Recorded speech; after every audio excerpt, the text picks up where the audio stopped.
Nah, kesempatan pada pagi hari ini saya mencoba berbagi dengan saudara sebuah kebenaran pengajaran firman Allah yang pagi ini saya berikan judul apa kata Alkitab tentang naga. Karena ternyata kalau kita melihat kata naga, baca kata naga, dengar kata naga berdasarkan apa yang dikatakan oleh Injil, oleh Alkitab. Naga itu nanti kalau kita baca itu bicara si jahat, bicara si iblis. Gambaran, representasi daripada iblis.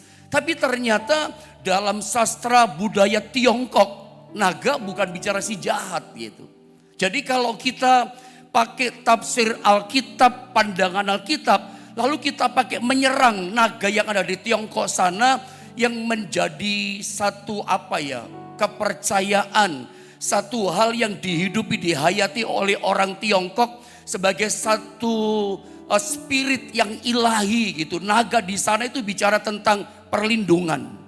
Naga bagi orang Tiongkok bicara tentang kenegarawanan, kebangsawanan gitu ya. Bicara keuletan, ketekunan, sesuatu yang ilahi.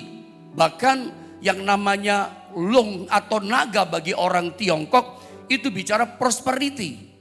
Kelimpahan, kemakmuran, keberkatan, bicara kesuksesan, kejayaan, kayaknya gak masuk ya.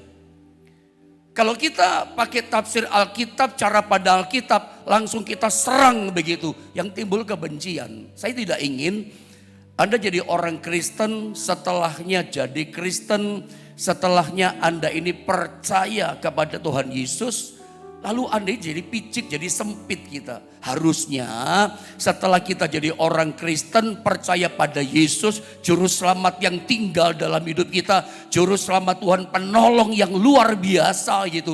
Harusnya kita itu matang. Harusnya kita jadi Kristen tuh yang tenang, yang dewasa, gak gampang menyerang, gak gampang menghakimi. Nanti jangan-jangan dengan cara pandang kita di Alkitab, kita serang mereka. Naga itu setan. Tertutuplah kesempatan orang bertobat. Cobalah jadi orang Kristen yang matang. Jangan jadi Kristen yang orang bahasa Jawa gitu. Merasa yang paling hebat. Setelah jadi Kristen Anda jadi orang Kristen yang paling aneh gitu. Merasa paling jago, paling hebat. Kayaknya ada yang salah dengan kekristenan kita. Kayaknya ada yang tidak sehat, tidak benar dalam pertumbuhan iman Kristen kita. Harusnya setelah jadi Kristen matang kita. Pandangan kita jadi dalam, pandangan kita jadi luas gitu. Tujuan apa sih ada jadi Kristen? Kan supaya Yesus dimuliakan lewat hidup kita. Lewat hidup kita orang terima keselamatan. Jangan lewat mulut kita, tingkah laku kita, orang tersandung, antipati, no untuk Yesus. Jangan-jangan lewat mulut kita tertutup keselamatan. Makanya saya ingin kita sama-sama memahami tentang apa kata Alkitab tentang naga. Jujur ya, selama yang saya tahu, Imlek ini kan sudah berapa kali ya kita rayakan sejak zamannya Gus Dur ya. Diperbolehkan merayakan Imlek. Tapi sebelum-belumnya itu banyak orang gak paham, termasuk saya gak paham. Selesai sekolah kita pun saya belum melek, belum ngerti juga, belum paham. Setelah saya mempelajari baru saya ngerti. Dulu kebanyakan para hamba Tuhan termasuk generasi saya, apalagi di atas saya, apalagi orang Kristen, kan semua dari gembalanya kan, dari hamba Tuhannya kan. Selalu yang berwarna merah, yang berbau cungkok dari cungkok yang merah-merah, apalagi yang naga, setan, jahat, setan, selalu berkata seperti itu kan. Kadang kita itu ngerti belum, tapi ngomong balapan di depan dulu, sampai orang tersandung gara-gara kita. Ada banyak orang jadi Kristen jadi aneh gitu, selalu menyerang, menghakimi. Mari kita belajar dengan cepat tentang apa kata Alkitab tentang naga. Karena ternyata bentrok ya. Kita lihat contoh saja pertama ya. Naga itu berdasarkan Mazmur 91 ayat 13, itu jelas simbol gambaran si jahat, setan. Sedangkan bagi orang Tiongkok yang tinggal di Tiongkok sana, bahkan kita sering mendengar ya, orang-orang Tiongkok itu mengatakan diri mereka sebagai keturunan sang naga. Ya, mereka berkata mereka sebagai Long Ti Chuan Ren. Mereka bilang, mereka ada pernah dengar istilah itu ya, Long Ti Chuan Ren. Kami keturunan sang naga. Jadi mereka menghayati jati diri mereka sebagai Lung Ti Chuan Ren. Kami keturunan sang naga. Pada umumnya orang yang berasal dari Tiongkok, mereka mau tinggal di mana saja bangsa-bangsa di dunia. Mereka berkata, kami ini Lung Ti Chuan Ren, kami keturunan sang naga. Lalu Anda berkata, oh keturunan setan. Jangan model begitu saudara. Coba lihat, saya ajar Anda dari sudut pandang Alkitab supaya mateng kita. Dan kita belajar seimbang jadi orang Kristen. Justru tujuan saya mengajarkan firman Allah ini supaya kita balance kekristenan kita. Jangan cuma hanya kita berkata naga di Alkitab, kita samakan dengan naga yang di Tiongkok sana. Coba kita lihat yang pertama. Sama-sama kita baca deh ayat yang pertama, Mazmur 91 ayat 13 ya. 1, 2, 3. Singa dan ular tedung akan kau langkahi. Engkau akan menginjak anak singa dan ular naga. Kita ketemu kata ular naga. Kalimat pertama, singa dan ular tedung akan kau langkahi. Singa ini apa? Singa ini kan simbol si setan, si jahat. Baca di rumah nanti ya. 1 Petrus pasal 5 ayat 8. Pernah baca itu? Si iblis digambarkan seperti singa yang mengaum-ngaum. Mencari orang, mencari mangsa yang dapat ditelannya. Siapa yang dapat ditelan? Yang dapat ditelan adalah orang Kristen yang lemah. Yang rohnya lemah. Kristen yang nanggung, rohnya lemah. Itu ditelan sama setan. Jadi 1 Petrus pasal 5 ayat 8. Singa itu digambarkan seperti si jahat. Dan ular tedung akan kau langkahi. Apa ini ular tedung? Pekerjaan si jahat juga lah. Ayat ini berkata bahwa yang namanya singa, si setan, si jahat, termasuk ular tedung pekerjaan si jahat, itu akan kau langkahi. Ginilah saudara ya, Mazmur 91, ini kan janjinya Tuhan kepada gerejanya, janji Tuhan kepada umatnya. Anda masih ingat ketika masa pandemi hampir 2 tahun lebih, pandemi corona maksud saya, COVID-19, ketika gereja mulai dibuka untuk ibadah, Mazmur 91 ayat 1 sampai selesai. Berarti ayat 1 sampai 16 kalau nggak salah itu 16. Itu selalu dibacakan sebelum firman. Pujian penyembahan selesai, mau masuk firman. Seringkali di gereja-gereja, bahkan di banyak gereja. Dan tidak salah saya pikir, karena itu kan memang janji firman Allah. Secara profetik dengan iman dibacakan ayat ini. Mazmur 91 ayat 1 sampai ayat 16. Panah-panah yang terbang pada waktu siang dikatakan tidak kena sama kita. Bahkan pada waktu gelap, pada waktu malam, merajalela penyakit sampar menuran. Itu tidak menimpamu. Karena ada ayat berkata 10.000 rebah di sebelah, 10.000 rebah di sebelah kananmu, 1.000 rebah di sebelah kirimu tidak akan menimpamu, kata Alkitab. Itu diucapkan karena ini memang janji secara profetik buat gerejanya. Makanya saya pikir boleh saja dan tidak salah diucapkan dengan iman. Ini firman Allah. Ya, 10.000 rebah di sebelah kanan, 1.000 rebah di sebelah kiri tidak menimpa kita. Nah, dari bagian janji-janji Mazmur 91 itu muncul ayat 13 tadi. Ini kan janjinya Tuhan sama gerejanya. Singa dan ular tedung akan kau langkahi. Artinya Tuhan memberi kuasa kepada kita lewat korban kematian Yesus di atas kayu salib. Dia mati, dia bangkit hari ketiga. Ingat loh, dosa dikalahkan, maut dikalahkan, iblis dikalahkan, ditaklukkan. Iblis itu kan si singa, iblis itu kan si ular tedung dan si naga itu kau langkahi. Kita itu menang bisa melangkahi karena kuasa Tuhan, bersama Tuhan kita menang. Bahkan di bawahnya engkau diperjelas akan menginjak anak singa. Anak itu berarti keturunan si jahat. Keturunan si jahat. Dan ular naga. Bukan cuman kita langkahi. Ada roh pemenang sama kita. Dan akan menginjak anak singa. Keturunan si jahat. Dan ular naga. Ular naga ini siapa sih? Nanti kita baca Wahyu. Ular naga itu simbol si jahat. Ular naga selalu bahasa Alkitab itu representasi daripada si jahat iblis. Tapi ayat ini mengatakan ular naga setan pun kita injak. Ini artinya Tuhan yang berperang ganti kita, Tuhan berperang untuk kita. Jadi sebetulnya setan itu, iblis itu mau disebut singa kah, atau disebut sebagai ular naga, dia itu sebagai sudah pribadi yang kalah, dilucuti, dipermalukan lewat kematian, kebangkitan Kristus. Kalau saya mau cerita dari awal begini, ketika Yesus mati, iblis tepuk tangan sorak-sorak bikin pesta di alam roh. Karena dia pikir Yesus sudah kalah telak. Yesus dipermalukan total. Yesus sudah mati. Rencana Allah surga batal. Senang iblis. Tidak taunya kecelek kata orang Jawa. Hari ketiga Yesus bangkit dari orang antara orang mati. Maut dikalahkan, dosa dikalahkan, dan iblis dipermalukan dikalahkan. Iblis kecelek kata orang Jawa. Makanya sebetulnya iblis itu sudah kalah. Makanya kemenangan itu dari Yesus diberikan kepada gerejanya. Ada janji Tuhan buat kita anak-anaknya yang percaya Yesus sebagai Tuhan kita. Kita dikasih kuasa kemenangan, otoritas kemenangan. Yang percaya katakan amin. Makanya saya kadang-kadang lucu kalau dengar orang. Saya pernah dengar satu cerita, orang berkata, saya kalau pergi wisata ke Bali enggak nyaman Pak. Loh kenapa enggak nyaman? Roh saya rasanya ada yang menindih. Saya terganggu roh saya. Saudara gini loh saudara ya. Kita itu cobalah ya belajar berdamai dengan semua orang. Memang di sana mungkin latar belakang budaya agama berbeda dengan kita. Masa iya kita hanya karena budaya beda. Di sana ada katanya ada patung segala macam. Lalu kita berkata terganggu rasanya nggak nyaman. Tertindih saya rasanya. Rasanya ada peperangan rohani. Kelihatannya rohani ya kata-katanya. Maaf kata-kata saya kasar. Tapi ini goblokin orang loh.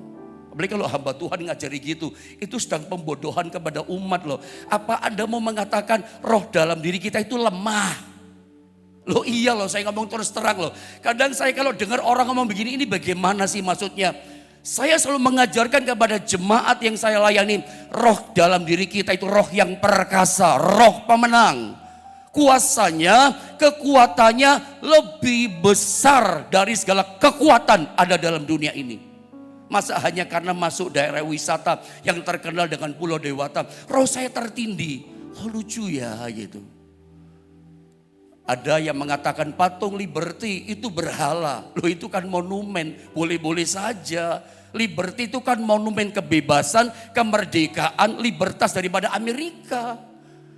Yosua saja setelah menyeberangi sungai Yordan bikin monumen kok. Untuk apa? Mengingat kebaikan Tuhan. Tuhan sudah kasih kemenangan. Ya silakan dong orang buat monumen kemerdekaan. Masa kita bilang itu setan itu berhala. Kadang-kadang orang ngajarinya kok aneh. Lalu kita jadi takut dekati patung itu. Mata kita sama patung jadi takut sih gitu ya. Setan saja kita langkahi kok. Setan saja datang kita katakan dalam nama Yesus engkau pergi. Ini adalah kata Alkitab.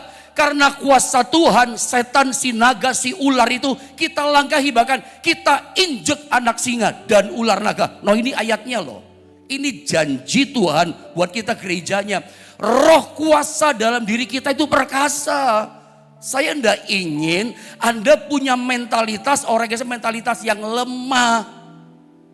Saya ingin lewat pengajaran ini roh perkasa ada pada kita. Jangan mudah ditakut-takuti sama model begini. Tidak nyaman roh saya, tertindih, rasanya terganggu. Waduh bagaimana saudara ya. Kalau seorang mengajari seperti ini jadi apa ya nanti gereja Tuhan umat Tuhan gitu. Saya lanjutkan, saya kasih contoh lagi. Ya, Mazmur 74 ayat 13-14 sama ada kata ini. Sambil saya terangkan dia.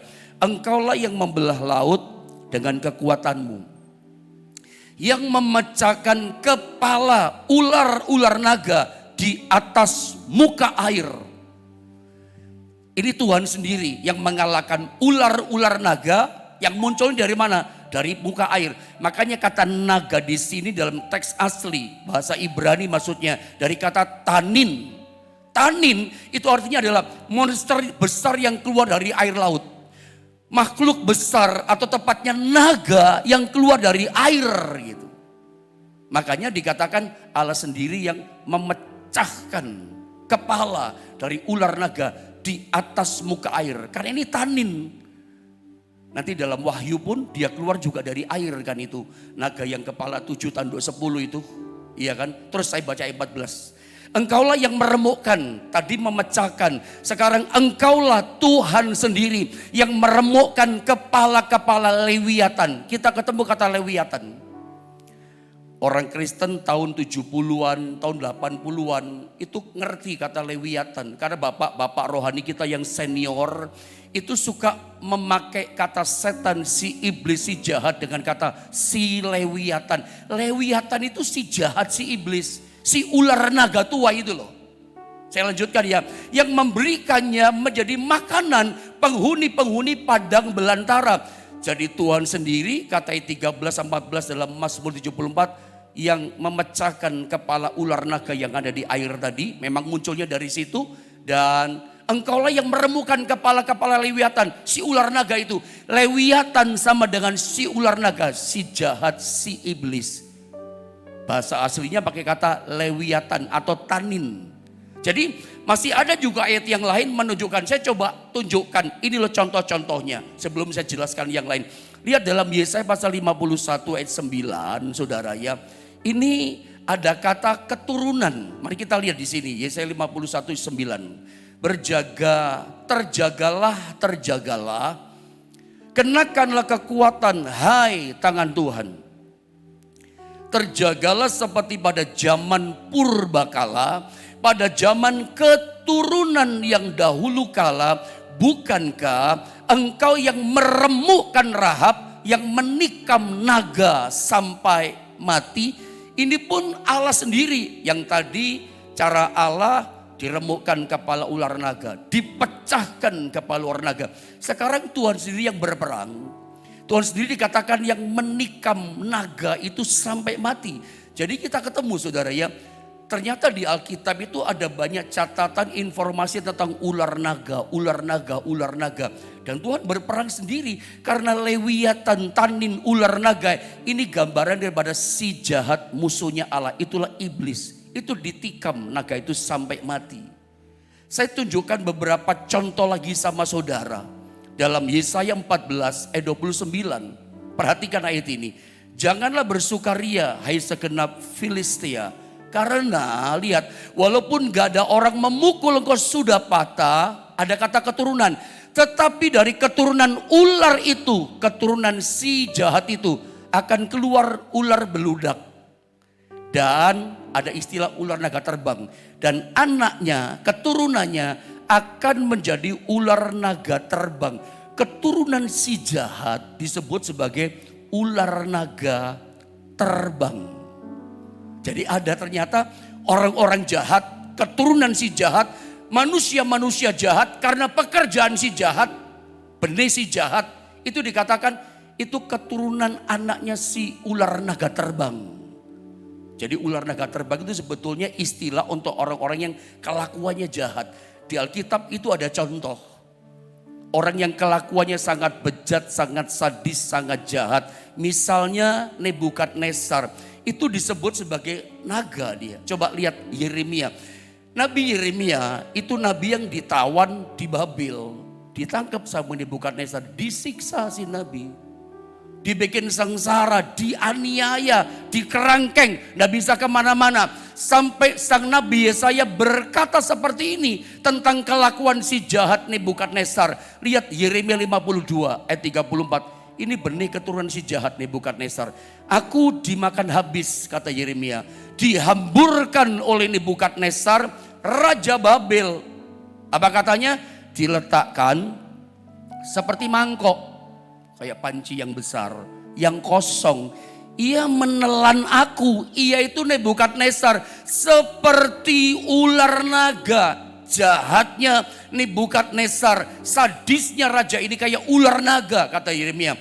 Ia memenuhi perutnya dengan pengananku yang enak-enak, yang membuangkan aku di pembuangan, disiksa, dianiaya.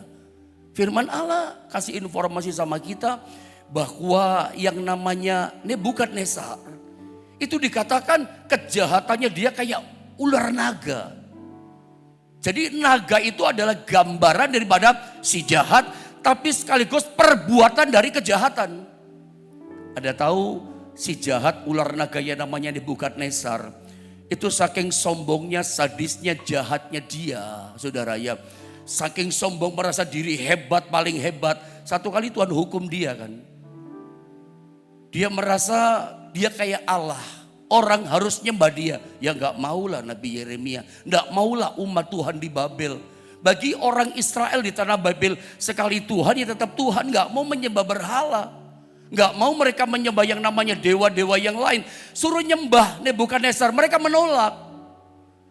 Jadi dia ingin menjadi seperti Allah, pengen disembah. Tuhan hukum dia. Begitu mungkin kayaknya bangun pagi-pagi diputer otaknya. Jadi kayak orang gila Nebukadnezar. Dia gak mau lagi tinggal di istana rajanya, dia tinggalnya di padang rumput. Udah kayak sapi, kayak lembu dia. Makannya bukan steak domba yang enak, saudara ya. Makanya dia makan apa? Makannya makan rumput. Malam kena embun, siang kena matahari di padang rumput. Jalannya udah kayak lembu, kayak sapi. Dibikin gila dia, dibikin lupa ingatan. Saking sombongnya dia, kejahatannya. Yeremia katakan, ku kayak ular naga ini jahatnya. Benih si jahat ada sama dia. Sama dengan Herodes, Anda ingat.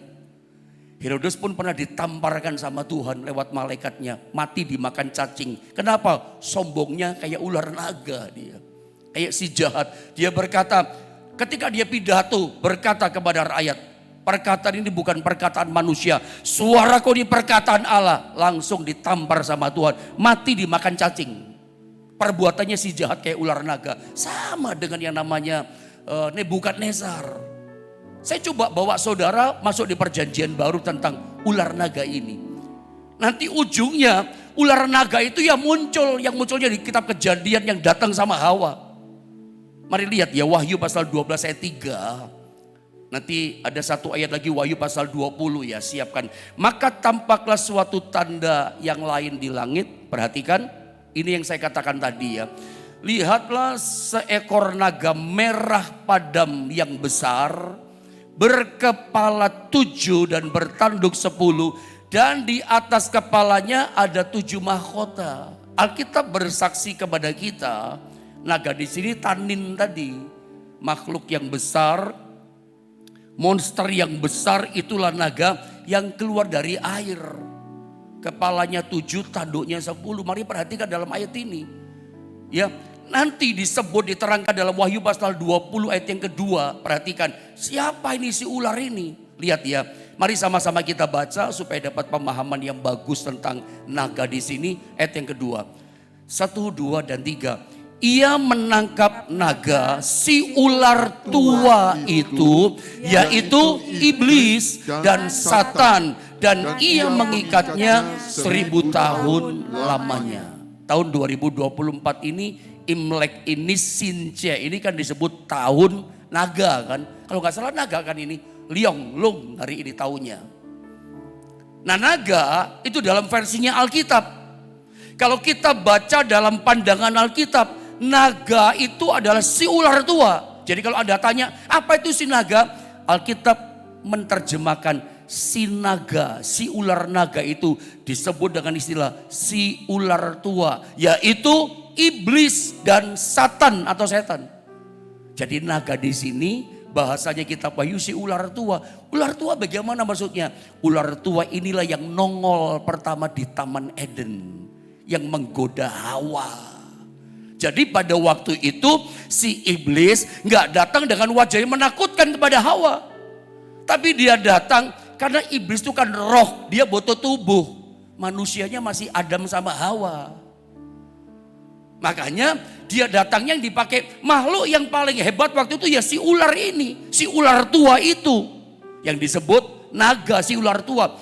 Masuklah iblis lewat si ular tua ini datang sama Hawa. Bentuknya bukan menakutkan seperti kayak setan menakutkan. Hawa udah lari itu.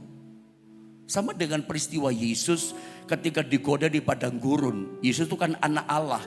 Dia Allah tapi jadi manusia. Iblis menggoda dalam bentuk tidak kelihatan. Tapi Yesus bisa melihat, bisa berkomunikasi, bisa berkata-kata dengan si iblis nampak yang tidak kelihatan itu. Tapi ketika dia datang pertama, itu menyerupai datang lewat ular naga, si ular tua itu. Jadi saya berharap Anda mulai punya gambaran. Ternyata si naga itu Lewiatan, si tanin itu bahasanya Wahyu 20 ayat 2. itu disebut si ular tua. Itulah iblis yang menggoda di Taman Eden. Jadi kita sudah ketemu benang merahnya di sini, bahwa ternyata dalam Alkitab yang namanya naga itu adalah si iblis, si ular tua, si setan.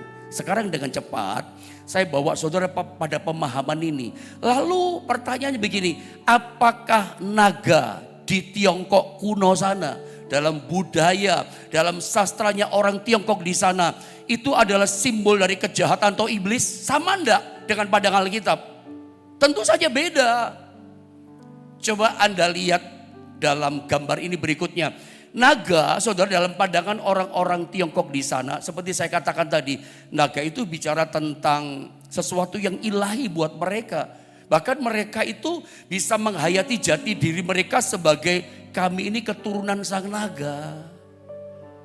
Ya, karena bagi mereka naga itu lambang daripada keberkatan, kemakmuran, prosperity, kelimpahan. Bahkan naga bagi mereka itu sebagai satu spirit buat mereka.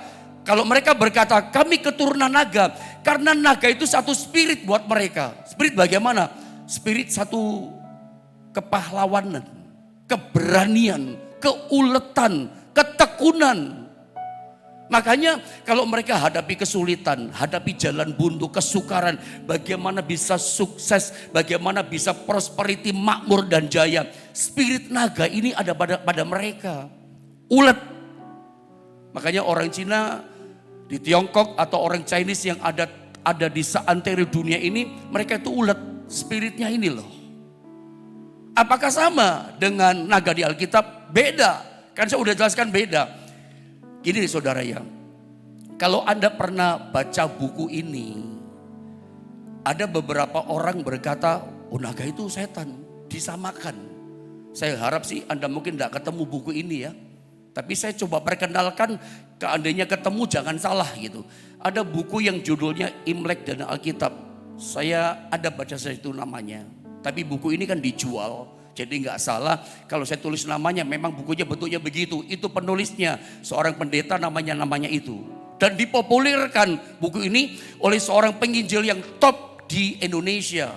Penginjil yang selalu bicara soal perdukunan. Nah, penginjil ini mempopulerkan buku ini. Dia berkata apa? Dalam buku ini laku keras loh. Semua isi buku ini berkata, pokoknya semua gambar dan benda yang berbentuk naga itu harus dimusnahkan. Kenapa? Naga itu setan katanya. Naga Tiongkok loh.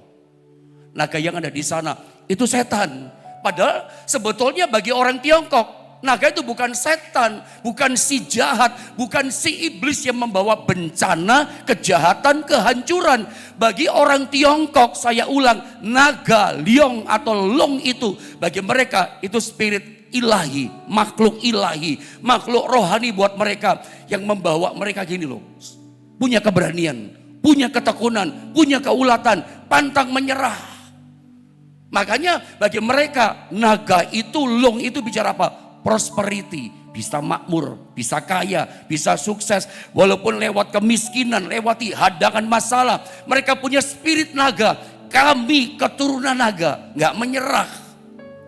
Anda lihat uletnya orang Tiongkok karena spirit naganya itu kalau Anda tahu. Jadi kalau Anda tanya, kenapa ya RRC atau Tiongkok sana dulu miskin karena miliatan penduduknya, sekarang kok jadi raksasa ekonomi? Spirit naga itu ada pada mereka, itu jawabannya. Kuat, ulet, pantang menyerah. Spiritnya, kami keturunan naga. Itu persoalannya. Tetapi ada pandangan di negeri kita, buku ini mengatakan pokoknya gambar naga apapun mesti dihancurkan, mesti dimusnahkan, mesti dibuang. Saya kasih contoh, bagaimana kalau seandainya, jadi termasuk naga di mangkok seperti ini, naga di guci ini, nggak boleh, mesti dimusnahkan, itu ada setannya. Dalam hati saya ya, setan kok tinggalnya di piring, ya kan? Setan tinggal di guci. Maaf kata-kata saya ya, itu setan goblok, setan bodok gitu, setan koflok gitu, digoyang-goyang diam aja, Dibanting, diam aja. Loh, itu kan setan bodok namanya, saudara ya. Saya pikir setan masa tinggal di guci. Setan tinggalnya di mana? Dalam diri manusia. Tahukah saudara, setan seringkali menggoda hati kita, itu lewat orang di sekitar kita. Hati kita jadi marah karena omongan orang. Setan bisa pakai orang loh. Makanya saya suka ajarkan sama saudara begini, kita itu gak bisa jaga mulutnya orang, tapi kita bisa jaga hati kita. Orang boleh ngomong apapun, yang penting jaga hati kita. Karena memang setan tuh tinggalnya di manusia, setan tuh makhluk roh. Dia nggak pakai ular lagi, dia pakai yang terbaik jadi alatnya. Siapa alat terbaik? Manusia lah. Dia tinggal dalam pikiran manusia, dia pengaruhi manusia. Tiba-tiba dia datang goda kita, tiba-tiba dia cari gara-gara dengan mulutnya. Jaga hatimu.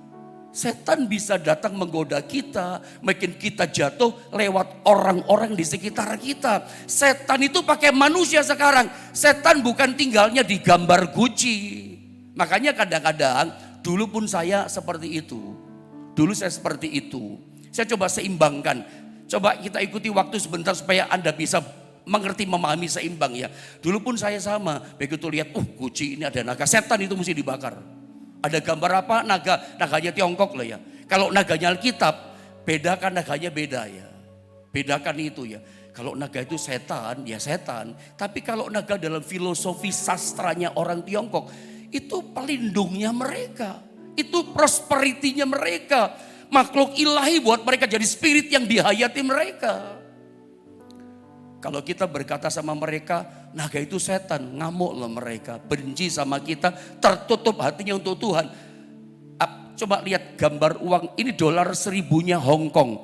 Kalau enggak salah seingat saya ya, 1 dolarnya Hong Kong itu 2000. 1000 dolar Hong Kong berarti 2 juta sekian saudara ya.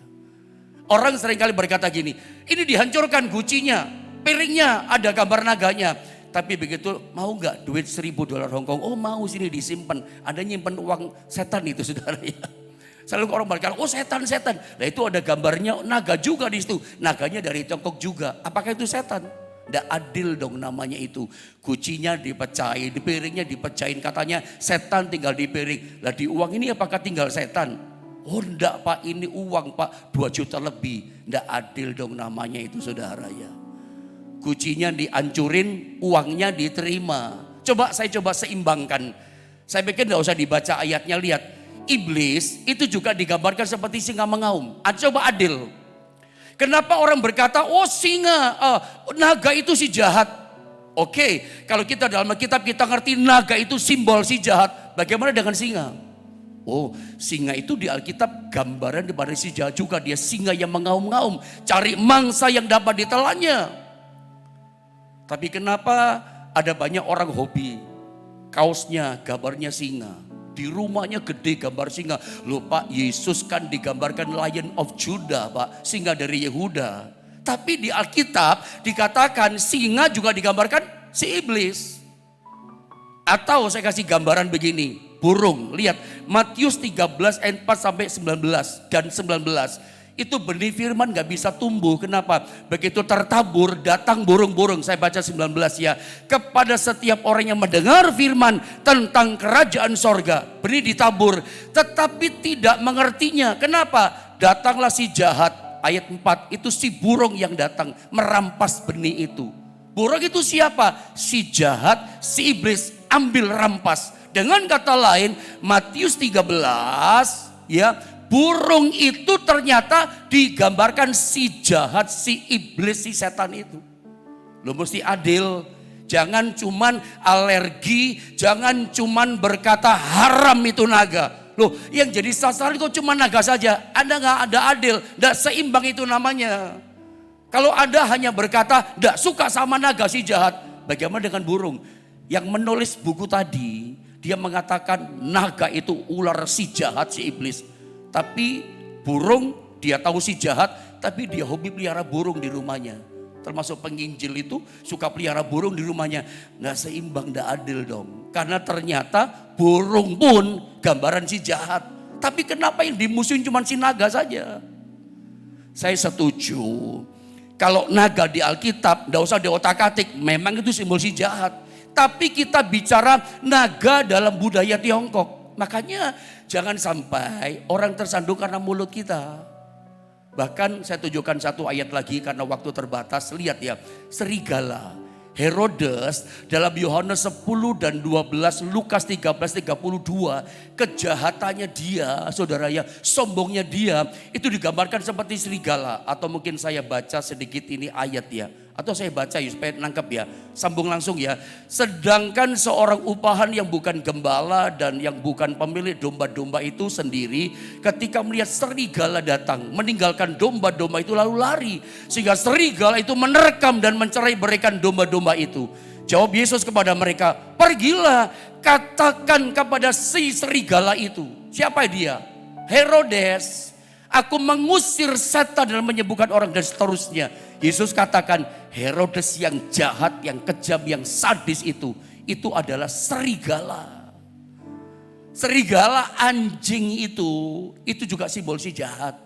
Loh, kalau kita mau ngomong ya jangan cuma naga saja, cobalah seimbang. Ternyata Alkitab menyingkapkan kepada kita representasi gambaran iblis bukan cuma naga, serigala juga si iblis, burung sama, singa juga setan yang mengaum. Jadi hari ini saya pikir Anda punya pandangan. Makanya saya ulang, saya tunjukkan lewat gambar. Makanya kata long atau suka orang menyebutnya sebagai liong, itu bicara prosperity loh bagi mereka. Lah kemakmuran, berkat, kelimpahan bagi mereka kita katakan, oh itu jahat gambarnya. Ya langsung berhenti mereka imannya. Langsung tertutup mereka. Memang Kristen ini bencekno, gak suka saya. Justru ketika Anda ngerti simbol-simbol seperti ini, kesempatan penginjilan masuk. Anda bisa berkata, sumber berkat itu Yesus loh. Jangan ngomong benci sama naganya. Sudahlah, kita merayakan seperti ini cuma satu kok, Yesus dimuliakan. Justru kita melengkapi merayakan seperti ini supaya ngerti. Jangan main, oh itu si jahat. Padahal simbol si jahat bukan cuma naga. Makanya gak heran ada orang tua kasih nama anaknya Aliong, Gun Leong, Lim Swee Leong, tokoh paling terkenal. Kenapa Leong? Prosperity. Jadi bukan sembarangan orang kasih nama itu. Saya di Bali punya adik sepupu, namanya sampai sekarang ya Aliong. Dulu saya berkata, ganti namamu kok Liang Liong. Sekarang saya paham, ya bagi mereka dia sekarang dalam Tuhan ya. Saudara-saudaranya papi yang di Bali, saudaranya mami, lewat papi saya almarhum, itu semuanya pada percaya pada Yesus sekarang. Tapi namanya dengan nama seperti itu, Aliong. Tapi ternyata mereka mempunyai arti ini prosperity. Atau begini, Anda pernah dengar nama Culong 9 Naga? Ekonomi Indonesia itu konon katanya dikuasai 9 naga. Para ekonom yang hebat gitu ya. Nah, ternyata 9 naga atau Culong gitu ya. Itu ternyata artinya adalah selama-lamanya menjadi makmur. Makanya gak heran para kaisar raja-raja di Tiongkok sana jubahnya pasti gambar naga. Orang Tiongkok itu senang dengan gambar naga karena prosperity, keuletan, ya kepahlawanan, keberanian, pantang menyerah. Gambar di tembok naga, di piring naga, di pintu naga. Apalagi di baju kaisar itu gambar bajunya itu 9 naga. Di dada, di tangan kanan kiri sampai di belakang. Pokoknya seluruh baju jubahnya 9 naga. Kenapa 9 naga? Karena artinya selama-lamanya menjadi makmur. Makanya gak heran orang senang dengan angka 9 di Indonesia. Karena 9 itu artinya selama-lamanya.